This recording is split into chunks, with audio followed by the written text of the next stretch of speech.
Should Anthony Richardson be ranked as the number one quarterback in the 2023 NFL draft? All that and more in this episode of the Locked On Dynasty Football Podcast. You are Locked On Dynasty Football, part of the Locked On Podcast Network. Here are your hosts, Marcus Mosher and Kate Magdziuk. Welcome back to the Locked On Dynasty Football Podcast, part of the Locked On Podcast Network, your team every day. We'd like to thank you for making us your first listen of the day. Today's episode is brought to you by Ultimate Football GM. If you've ever dreamed of becoming an NFL GM and managing your own football franchise, then this game is definitely for you. To download the game, just visit ultimate-gm.com or look it up in the app stores. Our listeners get a 100% free boost to their franchise when using the promo code LOCKEDON, all in caps, in the game. I am your host, Marcus Mosher. You can follow me on Twitter at Marcus_Mosher. And joining me today, as always, is Kate Magdziuk. Follow Kate on Twitter at Kate Magdziuk. Kate, today we are ranking our top 5 quarterbacks in the 2023 NFL Draft with the help of Matt Williamson and Ryan McDowell. We've got a consensus ranking. Kate, we're going to start with this. Anthony Richardson is the number one quarterback in our rankings. Myself, Matt, and Ryan all ranked him as number 1. You ranked him at number 3. Why are you a little bit pessimistic on Anthony Richardson? Yeah, let's talk about that giant elephant in the room here. It's really, really hard because when it comes to potential and upside, we know that Anthony Richardson should flourish as a fantasy quarterback, specifically because of his athleticism, specifically because he tested off the charts at the combine. Like, I don't think any of us, we knew he was a great athlete, right? We didn't know he was going to be historically great. When it comes to the NFL combine and his athletic testing, he's a big guy, 6'4", 244 pounds. Like, he's got the meat on his bones to really, maybe withstand some of that contact he'll see as a mobile quarterback. But Marcus, it's really like the more I watch and contemplate, it is a little bit like, can we bank on him taking that leap, that Josh Allen leap as a passer? And I don't know that we can. There are 2 red flags for me is, his inconsistency as a passer, his accuracy problems, but also just the general lack of experience. Like, I feel like we just sort of did this with Trey Lance, right? We saw like a really talented athlete with a lot of upside, even had the draft capital to match, but in the end, was the lack of experience enough for him to overcome? And of course, he's had other situational issues. That's the hard part with Trey Lance is he just hasn't been healthy, right? That's been the challenge. But like, I mean, Anthony Richardson, Marcus, very, very few reps, 330 attempts over this past season, 63 in the 2021 season in a very limited role, but has seen a decrease in his passer rating over each of the last 3 seasons. And again, still limited work, but the consistency, it's not there. And I want, these guys that have had more mental reps in Bryce Young and CJ Stroud. I'm like, this is really hard. And I tried to be as objective as possible, like in my rankings process. Like, I've had my rankings, but over the weekend I sat down and I numerically graded every single quarterback based on their passing experience level, production when given the opportunity. Like, I went through every single checklist, and there was a big tier break between Bryce Young, CJ Stroud, and then Anthony Richardson. And I think it, again, comes down to those instability issues when it comes to him as a passer. I just think, obviously we're doing a fantasy football podcast here.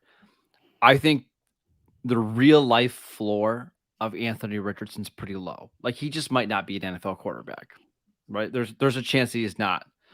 But for fantasy, I feel like the floor is really, really high. like extremely high because of the rushing potential.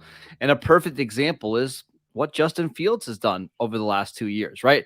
Again, Fields is a better passer at Ohio State. Nobody's going to argue that. But in the NFL, you can put up a lot of fantasy points by just using your legs. And he's a better runner, in my opinion, than Justin Fields is. And he's quite a bit bigger and he's more athletic. So for me, But here's the thing. I just say for me, it's the combination of the ceiling and the floor for Richardson is why I have him at number one. That is the case for fantasy. I know we're talking a fantasy podcast, right? But what downgraded him in the fantasy ranks for me is the concerns about what are we going to see on the actual NFL field? Because for that, safe rushing floor, you have to be playing and you have to have a starting job in the NFL. And again, like he's going to have the draft capital to be a starter in the NFL. Do I think he has like the tools? Do I think he has the arm talent and arm strength? 100%. Like can extend plays with his legs all day long. But the question comes, like he is a total and complete dart throw, and I don't really know that we've seen a player with as wide a range of outcomes. And if we're being honest, like for a guy to consistently produce at the quarterback position, like, he's going to need to improve not just a little bit as a passer. He doesn't need to make some slight, like he needs to improve exponentially at the next level. And I feel like fantasy perspective though, that's not from a fantasy, but again, he needs to be on the field and he needs to have a starting job if that factor is going to be relevant. So maybe when he has time on the field, is he going to produce for you? Yes. But I do worry that I just have questions about the longevity in the sustainability. The longevity. Yes, 100%. When he is on the field, he is going to be a QB1. That's not my question. It's will he be able to make a big enough leap as a passer to be able to sustain an NFL career? Because when I look at Bryce Young, CJ Stroud, like neither of them are runners, right? But like both of their floors as a passer, wicked safe, like, yep. And that's, I do think what is holding me up there. If he were, let's say, even like a Lamar Jackson as a passer, right? Or like that would have been an easier smash accept for me. But he's not even at Lamar Jackson level, which everybody loves to dunk on Lamar Jackson as a passer, apparently. But he's nowhere near Lamar as a passer, and that's an issue. My thing is, whenever he gets a chance to start and play, I think we're going to be ranking him like weekly as a top 10, top 12 quarterback just because of the rushing upside. So I like him a lot. Let's move on to some other quarterbacks. This isn't going to be entirely an Anthony Richardson show. We've got other guys to talk about. Okay, I want to talk about QB2 in just a second. This episode is brought to you by the Ultimate Football GM app. You've heard us talk about this game before, and if you've ever thought you'd make a good NFL GM or football GM, you've got to give this game a try. It's not quite as easy as you might think to create a dynasty. When you play Ultimate Football GM, you get to control and manage every strategic aspect of your team as you play through seasons and lead your team to glory, trying to build an historic dynasty. With Ultimate Football GM, you're going to be responsible for controlling the destiny of your franchise by hiring the right coaches and coordinators, managing all the finances, including negotiating player salaries and the terms.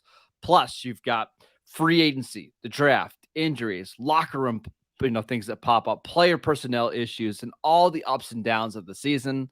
All of this in a challenging but realistic game world. Ultimate Football GM is completely free and playable offline, so you can play on the go as you want to and when you want to.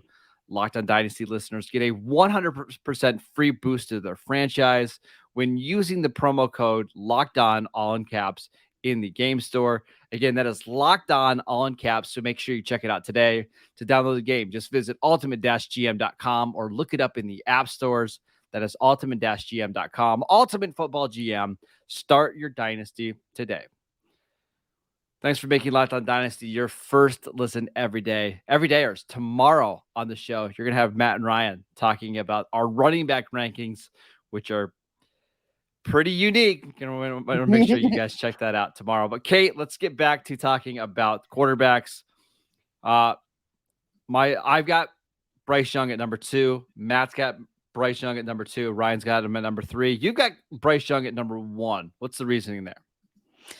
It again just comes down to, I think, his floor. Like, for everybody that has questions about height, weight, frame, etc., I do feel like he answered those concerns pretty well when he said, respectfully, I've been playing at this size my whole life.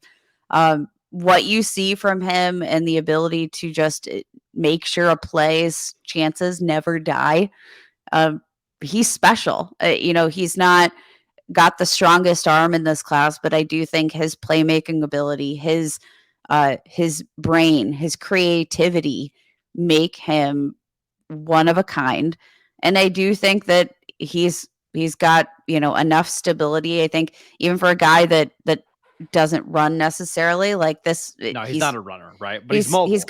He's mobile. And, so like the play's not going to die in that way either. Like, he is a pass first quarterback who I think has enough mobility to just make sure the play never dies. And I feel like watching him, his creativity is so special. And the floor as a passer is so much safer for me. He just feels like a guy that his range of outcomes isn't all that wild. So I was actually watching his tape last night, just kind of getting ready for the show, just to, prep up on him. If he doesn't work out, I don't think I would ever draft a sub 6 foot quarterback ever, because I think he literally is almost the perfect prospect, right? Because his accuracy is insane. His anticipation is unworldly. He can move in the pocket, and he just has such a good feel how to dip around guys and how to cut back, and he keeps his eyes down the field. Like, that stuff is all like 10 out of 10. His arm is good, but not great. But it just feels like he's got things figured out. And mentally, the game, he's playing a different game. Like, I love what you just said, Marcus. The idea that, like, if he doesn't work out, no player at his size is going to work out. Period. Yeah. Like, yes. He's the Devonta Smith, which fun irony. But like that, that he is the Devonta Smith of the quarterback position. Yes. And if he doesn't work out, then I don't know what to say about players of that size, that stature anymore, because he has every single tool to be an elite quarterback and outside of size. And if the mental aspect of this game, like, again, from, an arm standpoint, nothing special, but like, good his enough. Brain, his everything else about his game, especially from a mental standpoint, just feels like it's light years beyond what you see. Like, his just feel like there's not a great way to describe. Like, the quarterback position feels so innate to him. Yes. And he just like it's so natural for him. You can't teach it. Yeah, he just has. I mean, honestly, I've heard people compare him to Steph Curry, right? A basketball player, where it's just, yes, he's small, but he just has such a feel of knowing where to get to his spots and making plays. And that's Bryce Young for me. So I get it. Let's move on to the third quarterback in our consensus rankings. That's CJ Stroud. I have him at 3. Matt has him at 3. You and Ryan both have him at 2. What's the upside here? Because I do feel like he's relatively safe because he's a little bit bigger. He's quite a bit bigger than Bryce Young. He's very productive at Ohio State. What's the upside for CJ Stroud as a fantasy quarterback? I mean, I think the upside is you get him in an offense. And again, the range of outcomes at this point for where CJ Stroud might end up feel limitless. just given the potential movement, we could even see like do the Texans take a quarterback, except like wouldn't be surprised if a team like even the Raiders moved up if they had the opportunity. So landing spot feels very unpredictable for a guy like CJ Stroud right now. But the idea of him getting into an offense where you get him a slew of playmakers and you can really just have a pure pass first offense with the right OC, the right cast and characters, because I mean, he dubbed himself the ball placement specialist, and that's not an exaggeration. Yep. 26.7% of his balls were perfectly placed per PFF, which led all FBS quarterbacks since 2021. Like he's got all of the I think the touch as an NFL quarterback. Like when you think of a guy that, from a arm talent perspective, like not necessarily the strongest arm, but he just knows how to get the ball to his receivers. And if you have an offense that's going to be a pass heavy scheme where you're not so much relying on the mobility of a quarterback, like, and again, not to say that he's not capable of being mobile, but that's not what he does. And so I think for a team that wants to execute, like the ceiling feels like it's low end QB1. Yeah, to me, it feels very much like Jared Goff with the Rams, right? Like if you get him on the right offense with the right offensive coordinator and the right talent, you could have he could be in an offense where he throws for 37 touchdowns without thinking twice, right? But if you put him on an offense where he's going to have to create more, the talent's not very good, he's got to elevate people around him. That's where I just don't see the fantasy upside, right? But again, put him in a high scoring offense that's going to be up tempo, and throwing the ball a lot. I think he has some value. Let's talk about the other two quarterbacks, Kate, in this class, because these are the only two quarterbacks where we had all consensus rankings. We'll do that next. All right, Kate, we're back here with our consensus rankings. All four of us had Will Levis ranked as the fourth quarterback in this class. What are your thoughts on the Kentucky passer?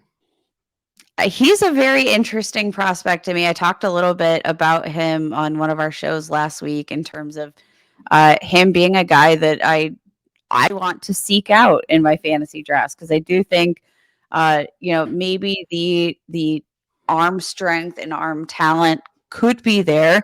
Didn't necessarily have a great cast of characters there at Kentucky, but I think there's room for growth. He's seen season by season increase in his NFL passer rating. He's been relatively productive, seen an increase in his yards per attempt.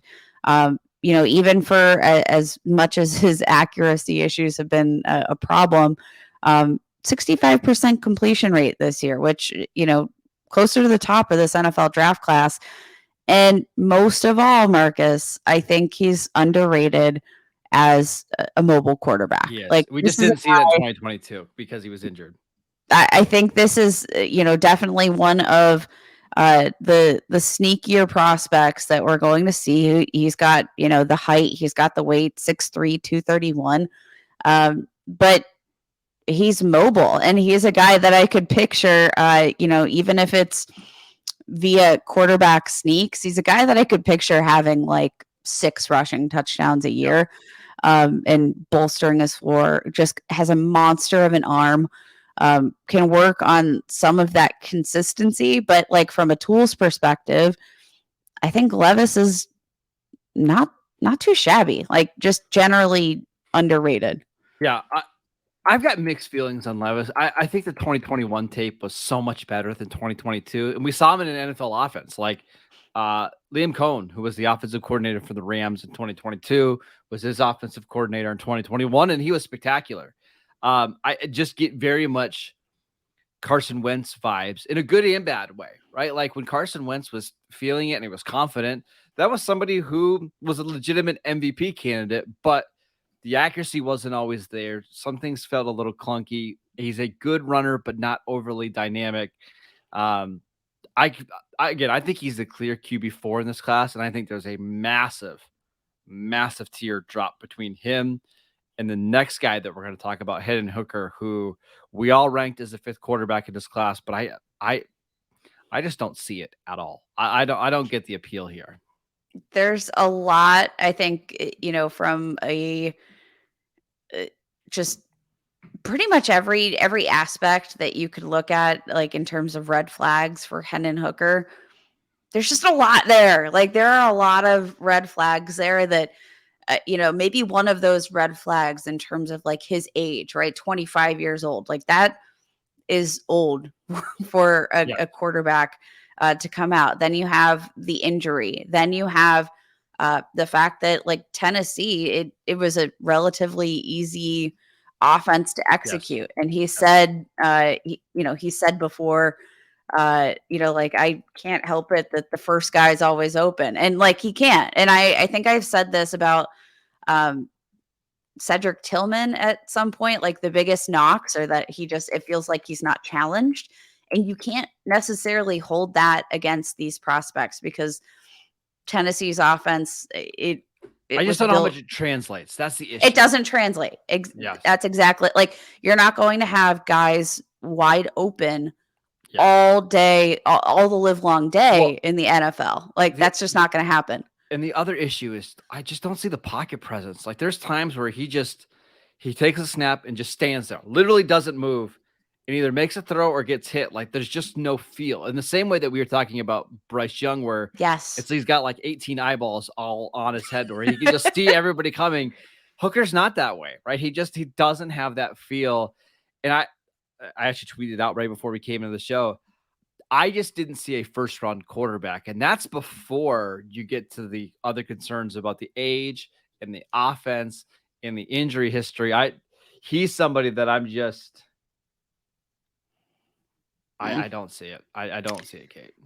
I'm not amped, and again, like the concerns, like when is he going to be fully cleared for drills? When is he going to be fully cleared to be a part of this offense? Because if you draft him, like you're going to have to be patient. And, again, he's not getting any younger. So say he misses, some of these early reps, which are so important to these rookies, misses like rookie mini camp, like every single rep that you can get is critically important at this point. He's not getting any older. Like he might very well be 27 before we get to see him take his first NFL start, and that's too late for me. Yeah, there's just not enough upside for me to be spending whatever pick you need to spend to acquire Hendon Hooker. I'll gladly let somebody else draft him or spend my second round super flex pick on a different position because I just don't see it. All right, that is it for today's show. Thank you for making Locked On Dynasty your first listen every day. Again, every day or tomorrow, Matt and Ryan will be back to talk about our running back rankings. I guess I've got a feeling you can guess who's going to be number 1 and number 2.